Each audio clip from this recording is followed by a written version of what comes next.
मुंबई ते कार्लागड स्कूटरने केलेला अविस्मरणीय असा प्रवास. महाराष्ट्राची कुलस्वामिनी आणि आदिशक्ती, हाकेला धावणारी एकविरा आई, तसंच तिचं 5 पायरी पादुका मंदिर, कोंबडा देऊन फेडला जाणारा नवस आणि महत्त्वाचं म्हणजे इथे असलेलं सगळ्यात मोठं चैत्यगृह. मित्रांनो, एकूणच माझ्या कॅमेऱ्यातून आज मी कार्लागड आणि लेणी अनुभवणार आहे. चला.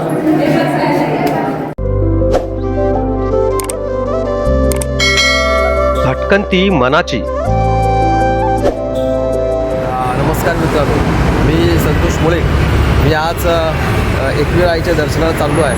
चला तर मग आपण मध्ये मध्ये भेटत जाऊया आणि बघूया हा प्रवास कसा होता येतो. पहाटेची वेळ आणि अंगाला झोमणारा थंडगार वारा घेत घेत आम्ही दोघं प्रवासाला निघालो. आजचा माझा प्रवास ठाणे ते जुना मुंबई पुणे हायवेने कार्लागडापर्यंत करणार आहे.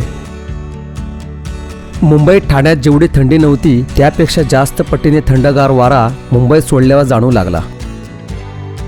पहाटेचा अंधार दूर होऊन हळूहळू सकाळचा उजेड दिसू लागला.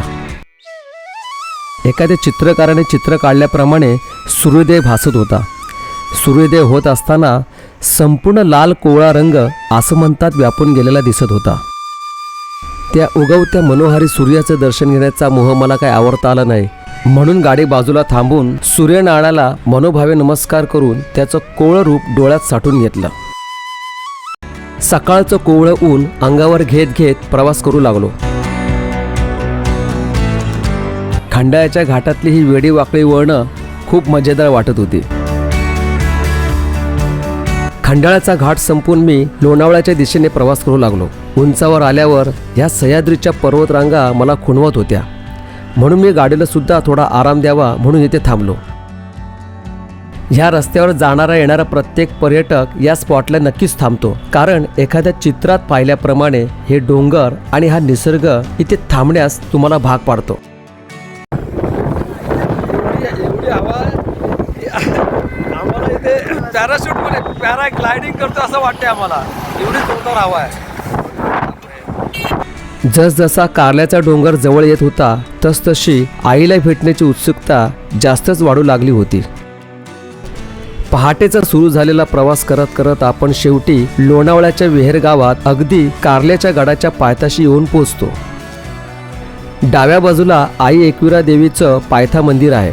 तुम्ही सरळ जाऊन दर्शन घेऊ शकता आणि मग तेथूनच काही पायऱ्या चढून सरळ गडावर जाता येते. जर तुम्ही स्वतःच्या वाहनाने आलात तर तुमची गाडी गडाच्या अर्ध्या माथ्यापर्यंत जाऊन पोहोचते. गडावर जाण्यासाठी रस्ता कच्चा आणि वळणावळणाचा आहे, त्यामुळे स्वतःची गाडी गडावर घेऊन जाताना सुद्धा एक वेगळा अनुभव घेता येतो. पहा, गडावर आल्यावर आपल्याला बाईकसाठी असलेली पार्किंग दिसू लागते. मित्रांनो, मी आता संपूर्ण बाईकचा प्रवास करून आता एकविरा गडाच्या पायथ्याशी पोचलेलो आहे आणि आता बघा इथे सगळ्या बाईकची पार्किंगची सोय केलेली आहे. तर माझी बाईक मी इथे स्कूटर पार्क केलेली आहे आणि आता इथून आता मी वरती गडावर जाणार आहे. तर तुम्ही माझ्यासोबत राहाच, आपण देवीचं दर्शन घेऊया. ओके, चला. इथून संपूर्ण गड हा आपल्याला पायी चालत जायचा आहे. गडावर चालत असताना आपल्याला गडाच्या खाली असलेला संपूर्ण विहेरगाव गड चालताना पाहता येतो. पहा मित्रांनो, इथे डोलीची व्यवस्था करण्यात आलेली आहे. जे भाविक अपंग, अशक्त आणि वयोवृद्ध आहेत, अशांना डोंगरावर चढता येत नाही, त्यांच्यासाठी इथे डोलीची व्यवस्था करण्यात आलेली आहे. गडाच्या प्रवेशद्वारावर येताच आपल्याला अनेक वस्तूंनी सजवलेली अशी दुकानं आपल्याला पाहायला मिळतात. थोडासा गड चढून आल्यावर मला एकविरा आईच्या वेगवेगळ्या प्रकारच्या तसबिरी येथे पाहायला मिळाल्या.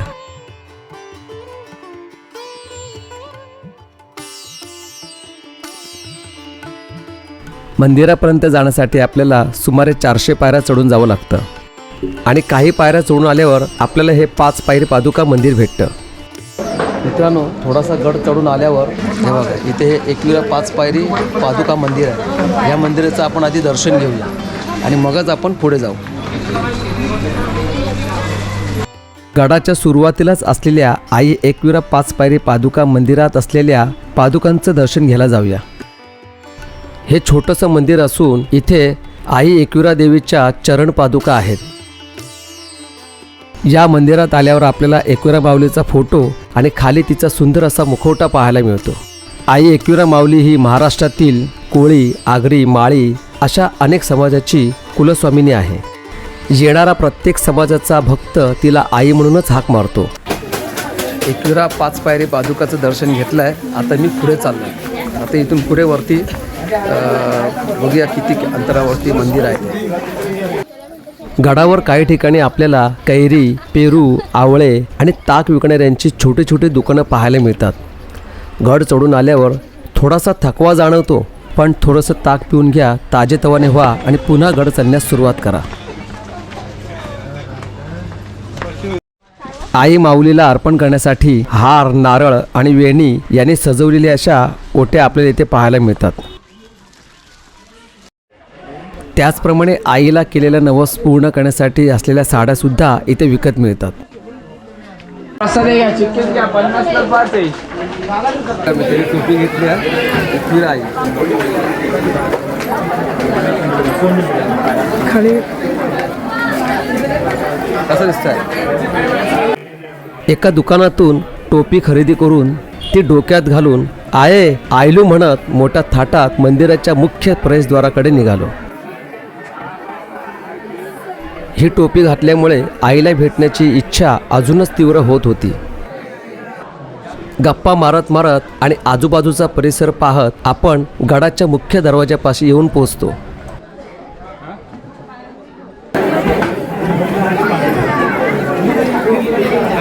तिकीट काढायची. तिकीट काढल्याच्यानंतर आपली एंट्री आहे. जर आपल्याला गुहा बघायची असेल तर आपल्याला 25 रुपये एका व्यक्तीला तिकीट आहे. चला मी गुहा पण पाहणार आहे. तिकीट काढलेली आहे. गडाच्या प्रवेशद्वारापाशी आल्यावर आपल्याला एकविरा आईच्या मंदिरात जाण्यासाठी आणि दर्शन घेण्यासाठी कोणत्याही प्रकारचे शुल्क आकारले जात नाहीत. पण जर का मंदिराशेजारी असलेल्या कारल्याची लेणी पाहायला आपल्याला जायचं असेल तर आपल्याला प्रति व्यक्ती 25 रुपये तिकीट घ्यावी लागते. तेथे तुम्हाला ऑनलाईन तिकीटची सुद्धा सोय उपलब्ध आहे.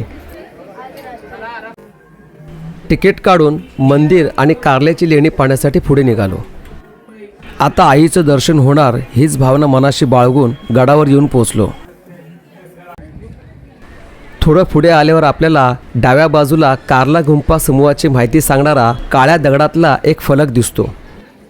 फलक वाचा म्हणजे येथील लेण्यांची माहिती कळेल. खूप गर्दी आहे. आज सुट्टीचा दिवस असल्यामुळे खूप गर्दी आहे. पहा मित्र, इथे एक चप्पल स्टँड आहे. मंदिरात आल्याच्या नंतर तुम्ही इथे चप्पल काढा. इकडे तिकडे चप्पल काढून परत ती हरवण्यापेक्षा तुम्ही इथे चप्पल काढला तर तुमची ती सेफ्टी राहील.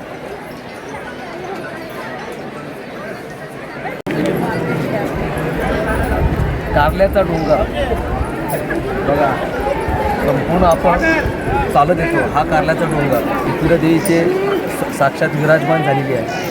त्याच्यामुळे हे ठिकाण खूपच पवित्र आणि मस्त सुंदर असं आहे. एकविरा आईचं मंदिर सकाळी 5 ते रात्री 9 वाजेपर्यंत उघडं असतं. त्याचप्रमाणे सकाळची आरती 5:30 वाजता आणि संध्याकाळची आरती 7:30 वाजता होते. सह्याद्रीच्या पर्वत रांगांमध्ये असलेला हा गड समुद्र सपाटीपासून सुमारे 400 फूट उंचावर आहे. त्यामुळे इथे वातावरण नेहमी थंड असते. पांडव ज्यावेळी वनवासात अज्ञातवासात होते त्यावेळी या लेण्यांमध्ये राहिले होते. पण काही केल्या त्यांचा अज्ञातवास संपत नव्हता. म्हणून त्यांनी आई एकविरेची आराधना केली. माता प्रकट झाली आणि एक अट घातली की ह्याच गडावर माझं मंदिर एका रात्रीत बांधून पूर्ण करा. त्याप्रमाणे पांडवांनी मंदिर एका रात्रीत बांधून पूर्ण केलं. आईच्या आशीर्वादाने त्यांचा अज्ञातवासही संपला. तीच आई एकविरा ही या गडाच्या तांदळा दगडात स्वयंभू प्रकट झालेली आज आपण पाहत आहोत. आई माऊलीचा उदो उदो अशी हाक येणारा प्रत्येक भक्तगण आईला देत असतो. महाराष्ट्राची कुलदेवता, हाकेला धावणारी आणि नवसाला पावणारी आई एकविरा म्हणजेच आदिमाता रेणुका ही परशुरामाची माता होय. परशुरामाने आपल्या वीर पराक्रमाने सर्वत्र कीर्ती मिळवली. म्हणून एका वीर पुत्राची आई म्हणून एकवीर आई होय. महाराष्ट्रात देवींची 3.5 शक्तिपीठे मानली जातात. त्यापैकी पार्वती, यमाई आणि रेणुका मातेचा अवतार म्हणजेच आई एकविरा माऊली होय. आतमध्ये आलोय आता हे सगळं फिरून ठेवून मला आतमध्ये जायचं आहे. एकविरा आई ही एक जलदेवता सुद्धा आहे. म्हणून विशेषतः महाराष्ट्रातील कोळी लोकांची कुलदेवता म्हणून ती ओळखली जाते आणि अनेक कोळी बांधव ह्या आईच्या दर्शनाला नेहमी येत असतात. नवरात्रीत गडावर मोठा उत्सव साजरा केला जातो. महाराष्ट्रातून आणि जगभरातून अनेक भक्तगण आईच्या दर्शनासाठी येत असतात.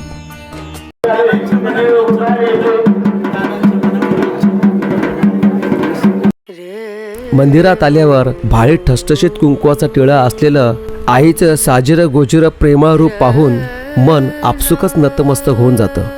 आईची मूर्ती स्वयंभू तांदळा दगडात प्रगटलेली असून शेंदूर चर्चित आहे. आईचे नेत्र मिण्यापासून बनवलेले आहेत. हाकेला धावणारी आणि नवसाला पावणारी अशी ही एकवीरा आई, जगत जननी आदिमाया, भक्तांची कैवारी. तिला मनोमन नतमस्तक होऊन मंदिराबाहेर पडलो.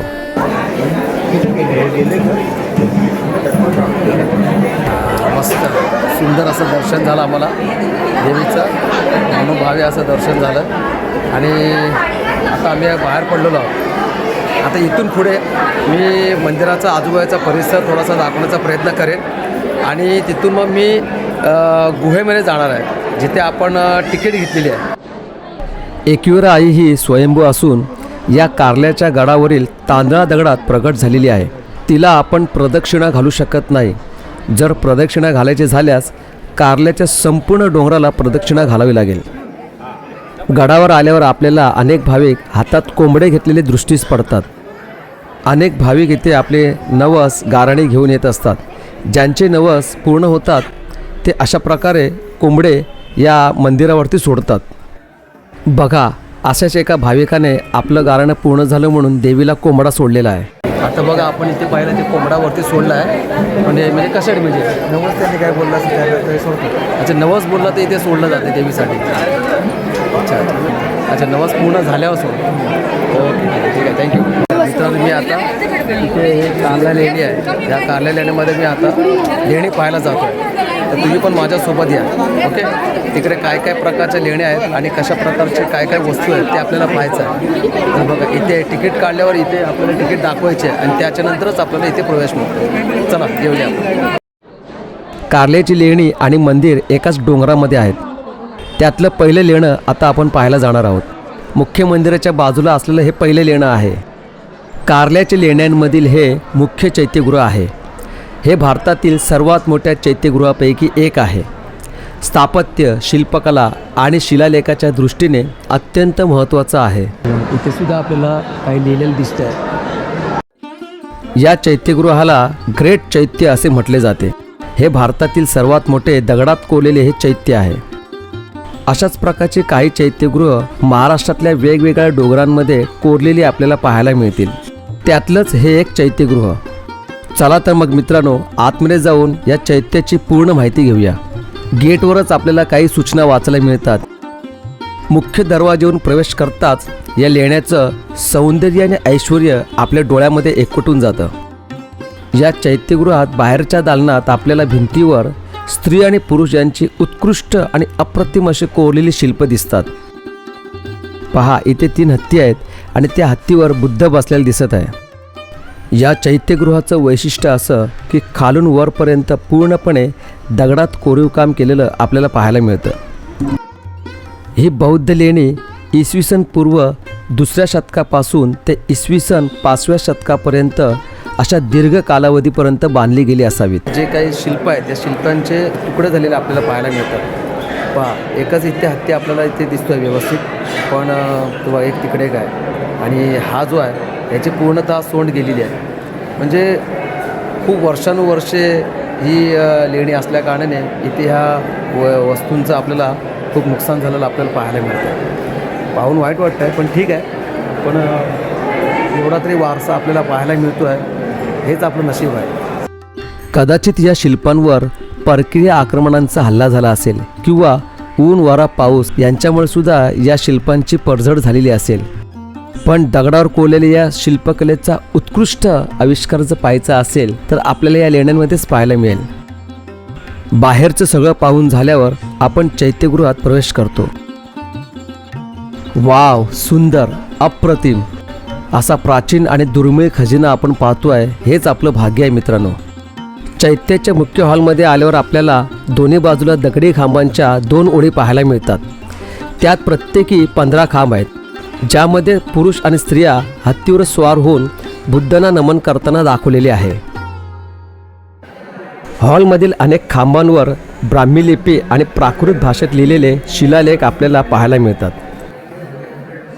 ही महाराष्ट्रातील कारल्या लेणी प्राचीन बौद्ध लेणी, दगडात कोरलेल्या लेण्यांचा एक समूह आहे. अशा प्रकारची लेणी आपल्याला महाराष्ट्रात इतरत्र आणि महाराष्ट्राच्या बाहेरसुद्धा पाहायला मिळतात. शिल्पकलेचा उत्कृष्ट नमुना पाहायचा असेल तर या बौद्ध लेण्यांमध्येच पाहायला मिळेल. मित्रांनो, मी एक लेणी बघून आलो आहे आणि आता आपल्याला इथे जायचं आहे. तर इकडे पण लेणी आहेत. चला, इथे पण आपल्याला तिकीट दाखवायची आहे आणि त्याच्यानंतरच आपल्याला प्रवेश मिळणार. मुख्य चैत्यगृहाच्या डाव्या बाजूला प्रचंड खडकात खोदलेल्या गुहा पाहायला मिळतात. या गुहांमध्ये अनेक दरवाजे असलेल्या छोट्या छोट्या खोल्यासुद्धा आहेत. ते खालच्या बाजूला आणि वरच्या बाजूला सुद्धा आहेत. पहा मित्रांनो, इथे सुद्धा आपल्याला या छोट्या छोट्या खोल्या पाहायला मिळतात. इथे पाण्याचं तळं आहे. मध्ये आलात ना तर डायरेक्ट आपल्याला एक पाण्याचं तळं पाहायला मिळतं. इथे राहणाऱ्या बौद्ध भिक्खूंना कदाचित पाण्याची सोय करण्यासाठी ही तळी बांधली गेली असावीत. पूर्ण हा पर्वत जो आहे, पूर्ण हा दगड पहा, एकदम त्याला कुठेच काही आधार नाही, काय नाही. एवढी मोठी पोकळी जी आहे ती फक्त हा जो अख्खा जो दगड आहे पूर्ण पहा, या दगडाने पूर्ण ते सावरून धरलेलं आहे. पूर्ण पोकळी आहे, एकदम कुठेच सपोर्ट नाही आहे.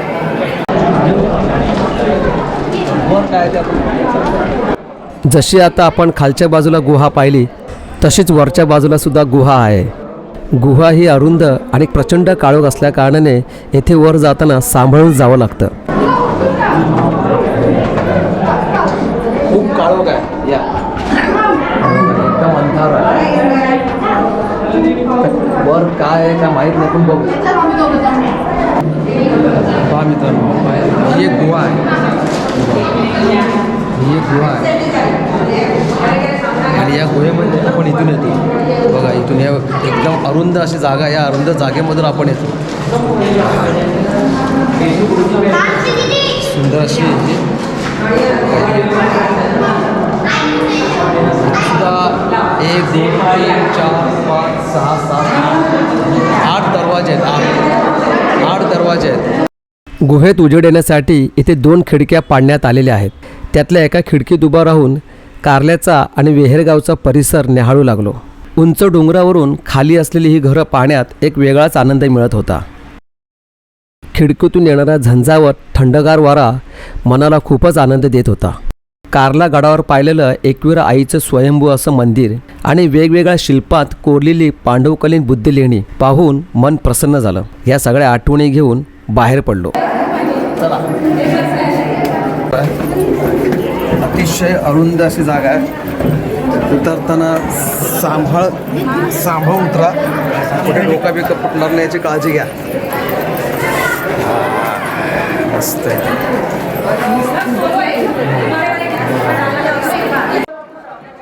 महाराष्ट्राच्या संस्कृतीत आणि ऐश्वर्यात भर टाकणारी लेणी पाहताना खूप छान वाटतं. महाराष्ट्रातलं एकविरा आईचं जागृत देवस्थान आणि शिल्पकलेचा वारसा जतन करून ठेवलेली लेणी आज मला पाहायला मिळाली, याचा आनंद खूपच मोठा आहे. चला, आता दर्शन घेऊन चाललं आहे. आता मी चाललो आहे मुंबईच्या दिशेने.